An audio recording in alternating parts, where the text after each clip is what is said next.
Bollywood superstar শ্রীদেবীর জন্মবার্ষিকী আজ মঙ্গলবার ৩ আগস্ট ৬১তম জন্মবার্ষিকী কিংবদন্তি এ তারকা ১৯৬৩ সালের ৩ অগাস্ট তামিলনাড়ুতে জন্মেছিলেন শ্রী আম্মা ইয়াঙ্গের অ্যাপ্পন। পরবর্তীকালে দুনিয়া যাকে চেনেন শ্রীদেবী নামে। ছোট থেকেই তীক্ষ্ণ বুদ্ধি ও অসীম সৌন্দর্যের অধিকারী এ অভিনেত্রী। সিনেমার জন্য তার প্রেমও সেই ছোটবেলা থেকেই। মাত্র ৪ বছর বয়সে সিনেমা জগতে অভিষেক হয়েছিল তার।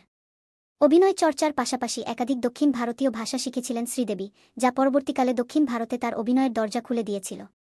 অনর্গল তেলেগু, তামিল, মালায়ালম, কন্নড় ও হিন্দি বলতে পারতেন তিনি। ১৯৭৬ সালে কে বালাচন্দরের সিনেমা মুন্ড্রু মুদিচ্চু সিনেমা শ্রীদেবীর ক্যারিয়ারের টার্নিং পয়েন্ট ছিল। এরপর আর ঘুরে দেখতে হয়নি অভিনেত্রীকে। ১৯৭৮ সালে সোলভা শাওয়ান ছবির মাধ্যমে নায়িকা হিসেবে বলিউডে ডেব্যু করেন শ্রীদেবী। ৫ দশকেরও বেশি সময়ের ক্যারিয়ারে তামিল, তেলুগু, মালায়ালম, কন্নড় এবং হিন্দি ভাষায় ৩০০টিরও বেশি ছবিতে কাজ করেছেন তিনি। দক্ষিণ ভারতের ভক্তদের পাশাপাশি বলিউড ও দেশের